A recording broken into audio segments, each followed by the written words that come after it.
नमस्कार साथियों, एक बार फिर से आप सभी का स्वागत और अभिनंदन है। आज इस वीडियो में हम बात करने वाले हैं रीट मुख्य परीक्षा लेवल 1 की कट ऑफ आने के बाद मेरिट पर क्या प्रभाव पड़ेगा।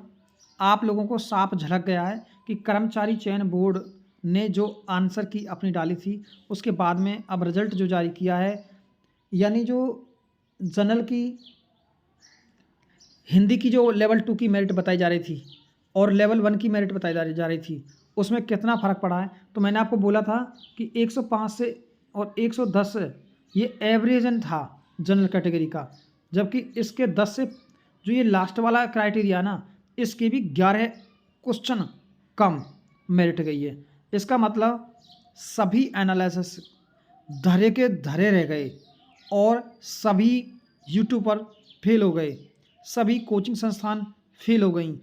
किसके सामने? ये जो एनालिसिस था, कर्मचारी चयन बोर्ड आयोग ने सारा फेल कर दिया। इससे पहले ग्राम सेवक की एक भर्ती में 42% मेरिट गई थी, ग्राम सेवक की जनरल कैटेगरी की।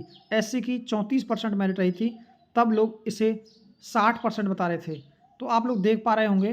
तो निश्चित रूप से मैं आज हिंदी लेवल 2 की मेरिट के बारे में इसमें डिस्कस करने वाला हूं कि हिंदी की मेरिट क्या रह सकती है। तो देख लीजिए एक बार हिंदी की मेरिट इस स्लाइड में आपको बता देता हूं। देखिए हिंदी की जो मेरिट है, हिंदी की मेरिट क्या रह सकती है। पहले मैं आपको 2 गुना की बता रहा हूँ, फिर मैं आपको 1 गुना की बताऊँगा। देखिए 2 गुना की जो मेरिट है जनरल कैटेगरी की, वो रहेगी 100 क्वेश्चन, यानी 100 क्वेश्चन से एक भी क्वेश्चन ऊपर नहीं जाएगी, नीचे आएगी। ये 2 गुना की मेरिट है 100 क्वेश्चन। हिंदी के लिए बता रहा हूँ मैं। बात कर लेते हैं हम ईडब्ल्यूएस के लिए। तो ईडब्ल्यूएस के लिए अगर आप बता दें हम, तो 93 क्वेश्चन, 93 क्वेश्चन। अगर बात कर लेते हैं ओबीसी कैटेगरी के बारे में, तो ये 95 क्वेश्चन। अगर बात कर लेते हैं हम एससी कैटेगरी के बारे में, तो एससी कैटेगरी के लिए ये 90 क्वेश्चन। कितने? 90 भी मैं कम बता रहा हूँ, 85 भी आ सकता है ये, ठीक है। और एसटी के लिए 85। अब बात कर लेते हैं हम 1 गुना की मेरिट के लिए।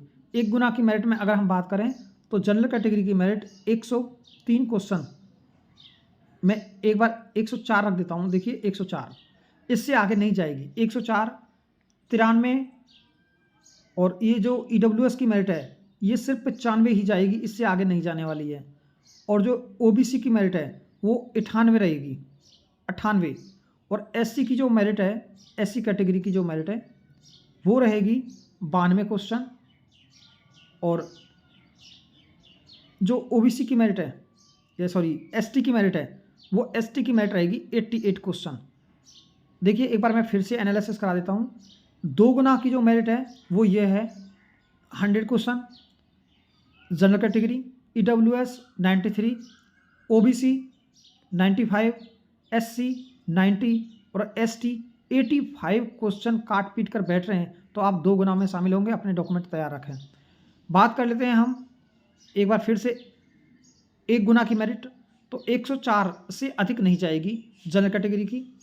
95 क्वेश्चन ईडब्ल्यूएस और ओबीसी कैटेगरी की 98 क्वेश्चन, एससी कैटेगरी की 92 क्वेश्चन और एसटी कैटेगरी की 88 क्वेश्चन पर जिसके काट पीट कर बैठ रहे हैं वो 1 गुना में सिलेक्शन लेकर जाएंगे। आप लोगों ने रीट लेवल 1 की मेरिट को देख लिया है। रीट लेवल 1 की जो मेरिट थी वो कितनी ऊंचाई तक ले गए थे लोग। और एसएसटी और हिंदी का पेपर दिखने में आसान था, लेकिन उसकी प्रकृति आसान नहीं थी। इसलिए हिंदी की मेरिट आपको प्रभावित करेगी, आपको ये बता के जाएगी इतना आसान लगने वाला पेपर आखिर इसकी मेरिट इतनी कम क्यों चली गई। तो ये आरपीएससी कर्मचारी चयन बोर्ड आयोग है, इसका बहुत बड़ा खेल है। ये खेल किसी को समझ में नहीं आता है। कर्मचारी चयन बोर्ड की परीक्षा जितने भी लोग देते हैं, जितने कम अटैम्प्ट करते हैं, उनका सिलेक्शन ज़्यादा होता है। और जितने अटैम्प्ट ज़्यादा करेंगे वो उतने ही मरेंगे, ज़्यादा करेंगे मरेंगे।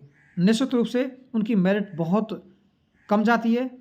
जितने प्रश्न हमसे हो रहे हैं हमें उतने ही करने चाहिए। इससे ये सबक मिल गया है आज के लोगों को, आज के भावी अध्यापकों को। और निश्चित रूप से जो आपको डर और आपको जो टेंशन सता रही है कि हमें करने थे 110 क्वेश्चन एसएसटी में, मुश्किल से यहाँ तक पहुँचना था और हम कर गए 120, 130, 128, 127, 132 यहाँ तक हम पहुँचे हैं। 110 में भी अगर हमारे 15 क्वेश्चन गलत निकल जाते तब भी हम 95 और 3 काट करके 92, 91, 93 पे रह जाते। जब हम करके आए 130 क्वेश्चन या 128 क्वेश्चन, 127 क्वेश्चन, तो 15 हमारे पहले गलत हो रहे थे और 15 और गलत कर बैठे हम। तो आप अनुमान लगा लेना कि 30 क्वेश्चनों के 10 क्वेश्चन कटेंगे। अब 10 क्वेश्चन कटेंगे, आप लोग यही अनुमान लगा रहे होंगे। जिसके 93 में बैठ रहे थे और उसके 5 क्वेश्चन और काट करके वो 88 पर रह गया है। तो अधिक करने वाला इसमें निश्चित रूप से लॉस में गया है, नुकसान में गया है, और कम करने वाला इसमें आगे रहा है और रहेगा भी। तो देखिए, ये हमारा एनालिसिस था हिंदी के लिए। तो आज के लिए साथियों इतना ही, और चैनल को सब्सक्राइब जरूर कर दें ताकि अपने 100 सब्सक्राइब यानी 1000 सब्सक्राइब हो जाएं और अपना चैनल भी मोनेटाइज हो जाए। तो निश्चित रूप से हम हिंदी से जुड़ी तमाम खबरें आपको देते रहेंगे, एसएसटी से जुड़ी तमाम खबरें आपको देते रहेंगे, आने वाली भर्तियों से संबंधित फुल एंड फाइनल क्लासें आपको हम देते रहेंगे, और वो भी फ्री ऑफ कॉस्ट। आज के लिए इतना ही। थैंक यू साथियों, धन्यवाद।